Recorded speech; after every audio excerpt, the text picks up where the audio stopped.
शाह साहब ताल्लुक MQM से है, मैं कैसे पढ़ते रहूँ?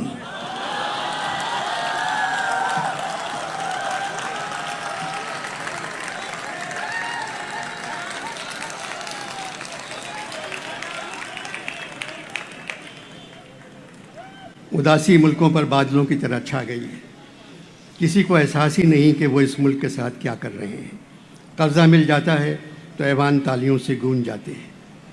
इसके बावजूद अहमद शाह का इसरार है मैं पाकिस्तान पर बात करूं, पाकिस्तानी कहानी सुनाऊं। हालात बदल गए शाह साहब। जो दिल में है, जो है ज़बां पे, दिल को नहीं उससे फ़ायदा। जो है ज़बां पे, दिल को नहीं उससे फ़ायदा। जो दिल में है वो ला नहीं सकते ज़बान पर। आपकी प्रेस कॉन्फ्रेंस में मैंने कहा था 83 बरस की उम्र में हमेशा मैंने कपड़े खुद अपनी मर्ज़ी से उतारे हैं। कुछ उल्टा सीधा बोलकर अपने कपड़े पंजाब पुलिस से नहीं उतरवाना चाहता। पाकिस्तान 75 का हो गया। मैं पाकिस्तान से 8 बरस बड़ा हूँ। मेरी इन गुनाहगार आँखों ने पाकिस्तान को परवान चढ़ते कम और परवान उतरते ज़्यादा देखा है। कहानी पाकिस्तान की सुनेंगे आप? किस्सा मेरा सुनोगे तो जाती रहेगी नींद। किस्सा मेरा सुनोगे तो जाती रहेगी नींद। आराम चश्म मत रखो इस दास्तां से तुम। ये कह के जो रोया तो लगा कहने न कह मीर। सुनता नहीं मैं जुल्म रसीदों की कहानी। कहानी जुल्म रसीदों की है। मुझे शाह साहब की बात याद आ गई। अनवर भाई, आपको बोलने का चेक जब मिलेगा जब आप लोगों को खुश और हंसता हुआ रखेंगे। शाह साहब, जो काम हुकूमत का है वो मुझसे क्यों सौंप रहे हैं? हुकूमत का काम है लोगों को खुश रखना और हंसता हुआ रखना। हुकूमत ने अवाम को हंसता हुआ तो रखा है। अवाम वज़ीर आज़म और तमाम वज़ीरों के बयानात पर घंटों हंसते रहते हैं मगर खुश नहीं है। पाकिस्तान की कहानी एक फ़िल्म की तरह है जो 75 साल से चल रही है। हिदायतकार पंजाब,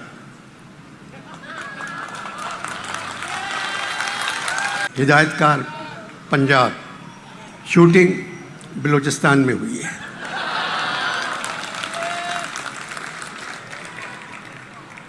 पसे पर्दा मौसीकी, आर्मी का बैंड। फिल्म का इंटरवल 1971 में होता है जब मशरक़ी पाकिस्तान बांग्लादेश बन गया। इंटरवल के बाद फिल्म एक मिली नगमे से शुरू होती है, ऐ वतन के सजीले जवानों। इसके बाद फिल्म का हीरो जो सिंधी है एक बढ़ई के पास जाता है और उससे कहता है एक ऐसा तख्ता चाहिए जिसको उल्टा न जाए। बढ़ई एक तख्ता बनाकर देता है जो 6 फीट चौड़ा और 4 फीट लंबा है। उसके दरमियान 3 फीट और 2.5 फीट का सुराख है। बढ़ई कहता है इस तख्ते को कोई उलट नहीं सकता, मगर इस तख्ते के दरमियान जो सुराख है तुम उसके नीचे जा सकते हो। इस मंज़र के बाद आर्मी बैंड है मर्द मुजाहिद जाग ज़रा अब वक्त शहादत आया बजाता हुआ गुजर जाता है। फिल्म के आखिरी मंज़र में एक आदमी अमेरिका से पैसे मांग रहा है, चीन से पैसे मांग रहा है, बरतानिया से पैसे मांग रहा है, सऊदीया से पैसे मांग रहा है, UAE से पैसे मांग रहा है और कह रहा है अगर तुर्की से कर्ज़ा मिल गया तो कसम खुदा की आप सबके पैसे हम वापस कर देंगे।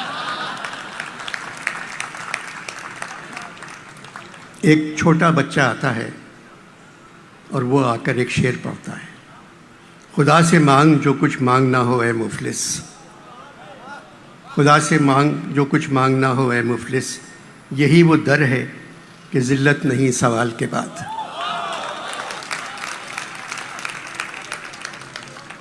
वो आदमी बच्चे से कहता है अल्लाह मियाँ डॉलर कैसे भेज सकते हैं? बच्चा कहता है पिछले सैलाब से बड़ा सैलाब तो भेज सकते हैं।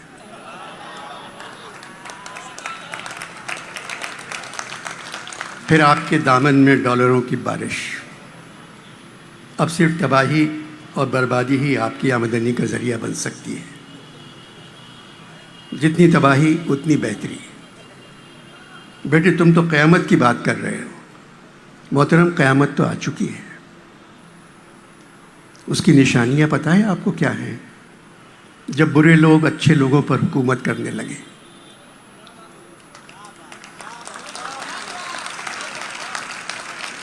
جب جھوٹ سچ کو مار دے، جب عدالتیں کسی اور ادارے سے فیصلہ آنے کا انتظار کرنے لگے،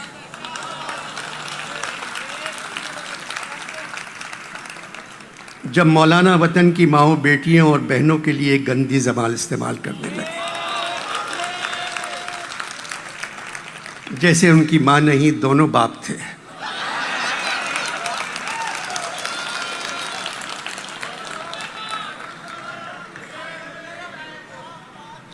تمہیں کیسے معلوم برے لوگ اچھے لوگوں پر حکومت کر رہے ہیں؟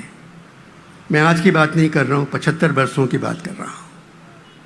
صرف بچوں کی تعلیم پہ دھیان دیں. ایک یونیورسٹی کے بجائے 100 اسکول کھول دیں. بچوں کے ہاتھوں میں کتابیں دے دیں تاکہ مستقبل میں زیادہ اچھے لوگ اچھے لوگوں پر حکومت کر سکیں.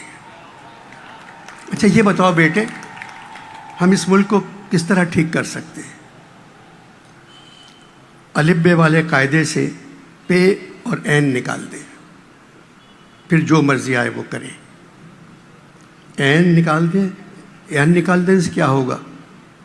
جب آپ قاعدے سے این نکال دیں گے تو عسکری غائب، عروج غائب، عدالت غائب، عذاب غائب، عزت غائب، عریاں غائب، عیش غائب. اچھا بیٹے، اور اگر پے نکال دیں تو پبلک غائب،